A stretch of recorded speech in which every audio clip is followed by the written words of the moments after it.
आज हम बात करेंगे एक कृष्ण भक्त की मृत्यु और एक सामान्य व्यक्ति की मृत्यु में क्या अंतर है। मृत्यु सबको आती है, लेकिन सबकी मृत्यु एक जैसी नहीं होती। कोई रोते रोते जाता है और कोई मुस्कुराते हुए, कोई अंधकार में प्रवेश करता है और कोई श्री कृष्ण के प्रकाश में। राधे राधे संगत जी।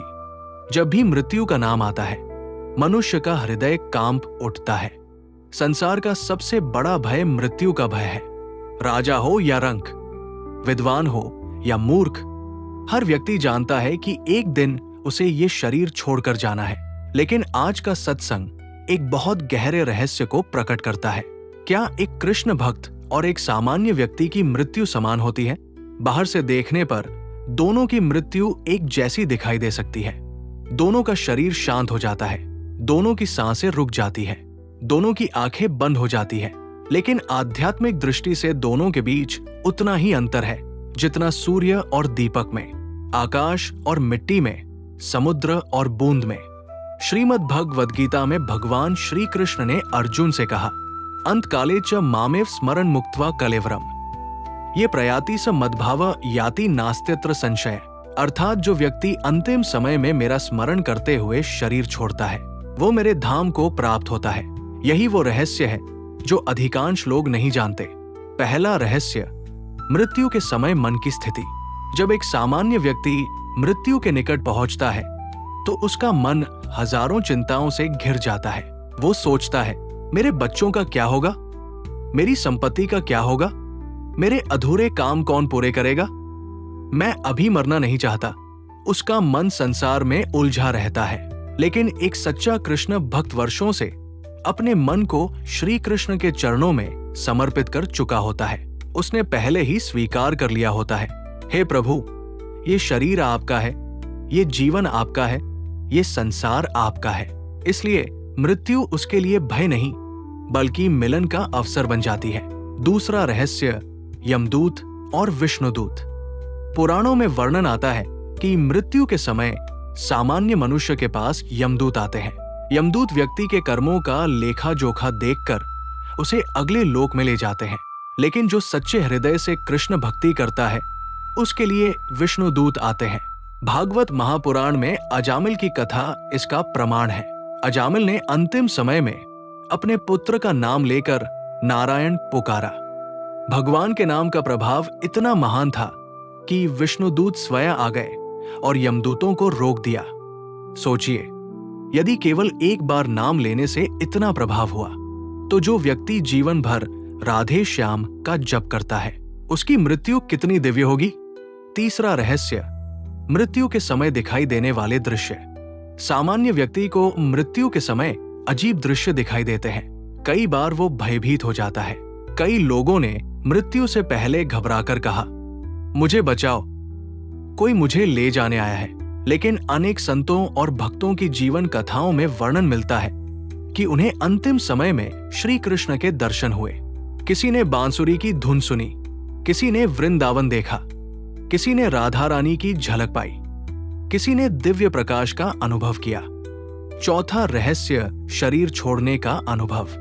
सामान्य व्यक्ति के लिए शरीर छोड़ना अत्यंत पीड़ादायक हो सकता है, क्योंकि उसकी सारी पहचान शरीर से जुड़ी होती है। उसे लगता है, मैं यही शरीर हूं। जब शरीर छूटता है तो उसे ऐसा लगता है जैसे सब कुछ छिन रहा है। लेकिन कृष्ण भक्त जानता है, मैं आत्मा हूं, ये शरीर केवल वस्त्र है। गीता में श्री कृष्ण कहते हैं, वासांसी जीर्णानि यथा विहाय। जैसे मनुष्य पुराने वस्त्र त्याग कर नए वस्त्र धारण करता है, वैसे ही आत्मा पुराने शरीर को छोड़कर नया शरीर धारण करती है। इसलिए भक्त शरीर त्यागते समय उतना भय महसूस नहीं करता। पांचवा रहस्य, मृत्यु या महोत्सव। संसार के लोगों के लिए मृत्यु दुखद घटना है, लेकिन संतों के लिए मृत्यु कई बार उत्सव बन जाती है। क्यों?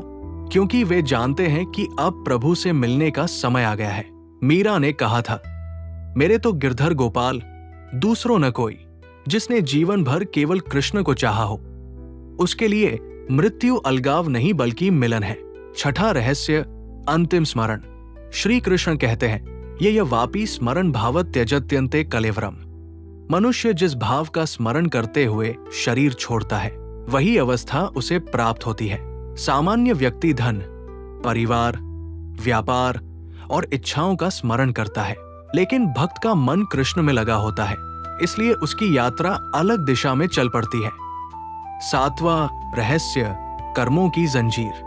सामान्य व्यक्ति अनगिनत इच्छाओं और कर्मों के बंधन में बंधा होता है। उसकी अधूरी इच्छाएं उसे पुनर्जन्म की ओर खींच ले जाती है, लेकिन कृष्ण भक्त धीरे धीरे अपने कर्मों को भगवान को समर्पित कर देता है। उसकी आसक्तियां कम हो जाती हैं। फलस्वरूप जन्म मरण का चक्र कमजोर पड़ने लगता है। 8वां रहस्य, मृत्यु का स्वागत। एक सामान्य व्यक्ति मृत्यु को शत्रु समझता है। भक्त मृत्यु को भगवान का दूत समझता है।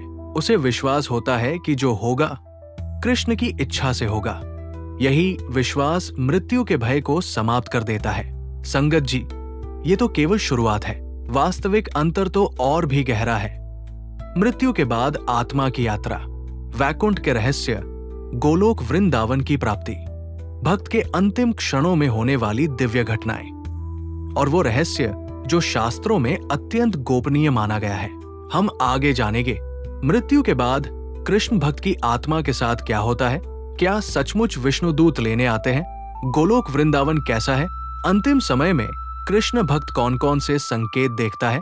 सामान्य व्यक्ति और भक्त की अगली यात्रा में क्या अंतर होता है? इसलिए वीडियो के अंत तक बने रहें। अब बात करते हैं, जिस दिन संसार का मनुष्य मृत्यु देखता है, उसी दिन भक्त प्रभु का द्वार देखता है। जिस क्षण सामान्य व्यक्ति सब कुछ खोने का अनुभव करता है, उसी क्षण कृष्ण भक्त सब कुछ पाने का अनुभव करता है। 9वां रहस्य, मृत्यु अंत नहीं, यात्रा की शुरुआत है।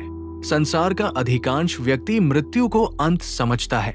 उसे लगता है कि मृत्यु के बाद सब कुछ समाप्त हो जाएगा, लेकिन श्री कृष्ण गीता में कहते हैं, न जायते म्रियते वा कदाचित। आत्मा न जन्म लेती है और न मरती है, मरता केवल शरीर है। जिस प्रकार पिंजरा टूट जाए तो पक्षी नहीं मरता, उसी प्रकार शरीर नष्ट हो जाए तो आत्मा समाप्त नहीं होती। यहीं से दोनों की यात्रा अलग अलग दिशाओं में चल पड़ती है। 10वां रहस्य, मृत्यु के बाद पहली अनुभूति। संत महापुरुष बताते हैं कि जब आत्मा शरीर से निकलती है तो उसे कुछ समय तक विश्वास ही नहीं होता कि शरीर छूट चुका है। सामान्य व्यक्ति अपने घर, परिवार और संपत्ति के आसपास भटकने का प्रयास करता है। वो देखता है कि लोग रो रहे हैं, उसका शरीर पड़ा है, लेकिन अब कोई उसकी बात नहीं सुन पा रहा। यहीं से उसे असहायता का अनुभव होने लगता है। लेकिन कृष्ण भक्त के साथ स्थिति अलग होती है। उसका मन पहले से ही भगवान में लगा होता है, इसलिए उसकी चेतना संसार की ओर नहीं बल्कि प्रभु की ओर आकर्षित होने लगती है। 11वां रहस्य, कौन लेने आता है? शास्त्रों में ये विषय अत्यंत महत्वपूर्ण माना गया है। सामान्य व्यक्ति को उसके कर्मों के अनुसार यमदूत मार्ग दिखाते हैं। वे उसे उन लोकों में ले जाते हैं जहां उसके कर्मों का हिसाब होना है। लेकिन कृष्ण भक्त के लिए वर्णन मिलता है कि दिव्य दूत आते हैं। भागवत में विष्णु दूतों का वर्णन अत्यंत तेजस्वी, दिव्य और करुणामय रूप में किया गया है। उनके शरीर से प्रकाश निकलता है। उनके दर्शन मात्र से भय समाप्त हो जाता है। यही कारण है कि अनेक भक्त मृत्यु के समय भयभीत नहीं होते, बल्कि उनके चेहरे पर अद्भुत शांति दिखाई देती है। 12वां रहस्य, अंतिम क्षणों में भक्त क्यों मुस्कुराता है? ये प्रश्न बहुत लोगों के मन में आता है।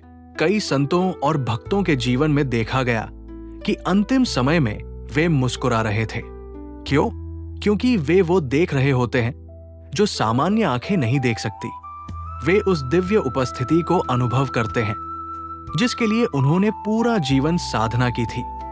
जिस कृष्ण को पाने के लिए जीवन भर नाम जपा, उसी कृष्ण का आभास जब निकट आता है तो भय की जगह आनंद भर जाता है। 13वां रहस्य, अधूरी इच्छाएं और पुनर्जन्म। सामान्य व्यक्ति की मृत्यु के बाद उसकी अधूरी इच्छाएं उसे पुनः संसार की ओर खींचती है।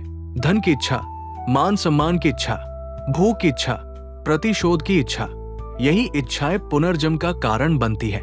लेकिन कृष्ण भक्त की सबसे बड़ी इच्छा केवल भगवान होते हैं। उसका लक्ष्य संसार नहीं, श्री कृष्ण होते हैं। इसलिए उसके बंधन धीरे धीरे टूटने लगते हैं। 14वां रहस्य, मृत्यु के समय नाम का प्रभाव। कलयुग में सबसे बड़ा सहारा भगवान का नाम बताया गया है। एक सामान्य व्यक्ति अंतिम समय में संसार को याद करता है, लेकिन जिसने जीवन भर राधे राधे, हरे कृष्ण, श्याम का जप किया हो, उसके मुख से वही नाम सहज निकलता है और यही नाम उसके लिए पुल बन जाता है। नाम केवल शब्द नहीं है। संत कहते हैं नाम और नामी अलग नहीं है, अर्थात श्री कृष्ण का नाम स्वयं कृष्ण की शक्ति से भरा हुआ है। 15वां रहस्य, मृत्यु के समय सबसे बड़ी परीक्षा। मृत्यु के समय धन काम नहीं आता, संपत्ति काम नहीं आती, प्रतिष्ठा काम नहीं आती। साथ जाता है केवल कर्म और भगवान का स्मरण। यही कारण है कि संत बार बार कहते हैं, आज जो स्मरण करोगे अंत समय में वही याद आएगा। जो व्यक्ति पूरे जीवन मोबाइल, पैसा और संसार में डूबा रहा हो, उसे अंत समय में कृष्ण का स्मरण अचानक कैसे होगा? इसलिए भक्ति की तैयारी मृत्यु से पहले करनी पड़ती है। 16वां रहस्य, गोलोक वृंदावन का रहस्य। वैष्णव ग्रंथों में भगवान श्री कृष्ण का सर्वोच्च धाम गोलोक वृंदावन बताया गया है। ये कोई साधारण स्थान नहीं है। वहां हर वस्तु चेतन है, वहां प्रेम है, आनंद है, दिव्यता है। वहां न वृद्धावस्था है, न बीमारी, न मृत्यु, न दुख, न भय। कृष्ण भक्त का अंतिम लक्ष्य इसी दिव्य धाम की प्राप्ति माना गया है। 17वां रहस्य, मृत्यु के समय परिवार क्यों रोता है? क्योंकि वे शरीर को देखते हैं, आत्मा को नहीं। यदि किसी भक्त ने वास्तव में प्रभु को प्राप्त कर लिया हो, तो आध्यात्मिक दृष्टि से उसकी मृत्यु शोक का विषय नहीं, बल्कि महान उपलब्धि है। हाँ, प्रेम के कारण आंसू आ सकते हैं, लेकिन वो दुख नहीं, विरह का भाव होता है। 18वां रहस्य, भक्त की सबसे बड़ी पूंजी। सामान्य व्यक्ति बैंक बैलेंस छोड़कर जाता है, भक्त नाम का खजाना लेकर जाता है। धन यही रह जाता है, मकान यही रह जाता है, व्यापार यही रह जाता है, लेकिन भगवान के प्रति प्रेम आत्मा के साथ चलता है। 19वां रहस्य, मृत्यु के बाद पछतावा। अनेक लोग मृत्यु के बाद ये अनुभव करते हैं, काश थोड़ा और समय मिलता, काश भगवान को याद किया होता, काश जीवन व्यर्थ न गवाया होता। लेकिन तब समय निकल चुका होता है। कृष्ण भक्त को ये पछतावा कम होता है, क्योंकि उसने जीवन का उद्देश्य समझ लिया होता है। 20वां रहस्य, मृत्यु के समय वास्तविक पहचान। संसार में व्यक्ति कहता है, मैं व्यापारी हूं, मैं अधिकारी हूं, मैं अमीर हूं, मैं गरीब हूं। लेकिन मृत्यु सब पहचाने छीन लेती है। तब केवल एक प्रश्न बचता है, क्या मैं भगवान के निकट था या उनसे दूर था? यही प्रश्न पूरी यात्रा का निर्णय करता है। 21वां रहस्य, मृत्यु से पहले मिलने वाले संकेत। संतों ने कहा है कि कई भक्तों को मृत्यु से पहले आंतरिक संकेत मिलने लगते हैं। उनका संसार से मोह कम होने लगता है, वे अधिक शांत हो जाते हैं, नाम में मन लगने लगता है। कई बार वे पहले से ही कह देते हैं, अब बुलावा आने वाला है। हालांकि ये हर व्यक्ति के साथ हो, ऐसा आवश्यक नहीं। 22वां रहस्य, सबसे बड़ा अंतर। अब प्रश्न है, एक वाक्य में सबसे बड़ा अंतर क्या है? उत्तर है, सामान्य व्यक्ति मृत्यु के समय संसार से बिछड़ता है, कृष्ण भक्त मृत्यु के समय श्री कृष्ण से मिलने की आशा करता है। यही सबसे बड़ा अंतर है। अंतिम संदेश, संगत जी, मृत्यु निश्चित है, किस दिन आएगी कोई नहीं जानता, लेकिन ये हमारे हाथ में है कि जब वो क्षण आए तो हमारा मन कहाँ हो, धन में, माया में या श्री कृष्ण के चरणों में। इसलिए आज से ही एक संकल्प ले, रोज थोड़ा समय श्री कृष्ण के नाम को दे, रोज थोड़ा समय भक्ति को दे, रोज थोड़ा समय आत्मा को दे। क्योंकि जो व्यक्ति जीवन भर कृष्ण का हो जाता है, उसके लिए मृत्यु भी कृष्णमय हो जाती है। जिसके हृदय में अंतिम क्षण तक राधे श्याम का नाम बस जाता है, उसके लिए मृत्यु अंधकार का द्वार नहीं, बल्कि गोलोक की ओर खुलने वाला स्वर्णिम द्वार बन जाती है। राधे राधे।